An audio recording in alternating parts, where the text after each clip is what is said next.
បងប្អូនមែនតែនទៅខ្ញុំអត់ដឹងថាខ្លួនឯងជំនះនឹងព្រំលិខិតក៏ដូចជាពេលវេលានិងអនាគតបាន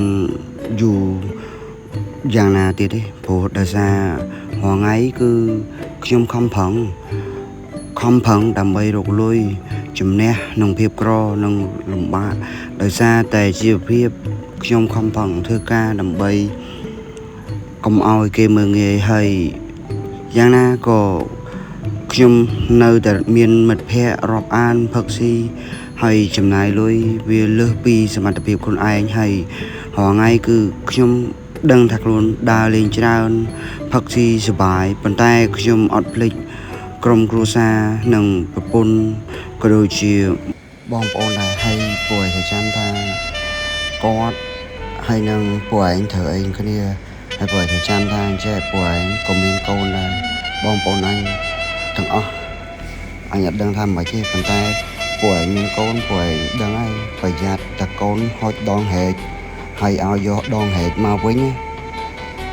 យកដងហែកមកសម្រាប់ធ្វើឲ្យពួកឯងដឹងហើយថាថៃបានកូនឲ្យយកដងហែកមកវិញតែអញក៏អត់មានអីត្រូវនិយាយហើយក៏មានអីនេះពួកឯងដែរតែគាត់ថាត្រូវចាំថាគាត់មិនទូគាត់លំអៀងមិនអីមិនម៉ែឪយើងហើយគាត់ស្រឡាញ់អាណាអីអានេះគាត់ពេញចិត្តអីមិនអត់ដឹងរឿងរបស់គាត់ប៉ុន្តែសម្រាប់អញគឺអញអត់ដែលគិតថា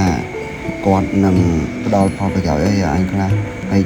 អញចំណែននេះអញអត់ចំណែនទេអញកើតមកគឺអញអត់មានយកអីមកតាមអញ្ចឹងអញអត់ចង់បានអីក្រៅពី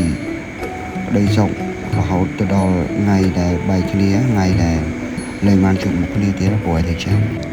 ហើយចុងក្រោយអញផលិតវីដេអូនេះមកមិនដើម្បីអី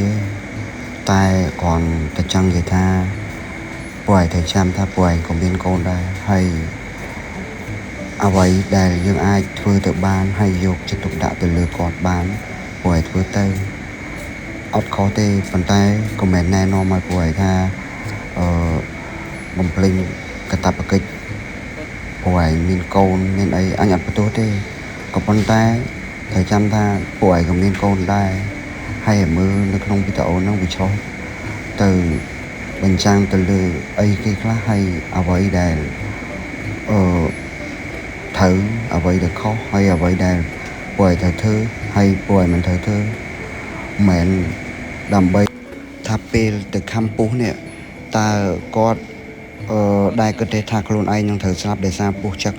ហើយការពារណាគេពួកឯងត្រូវដឹង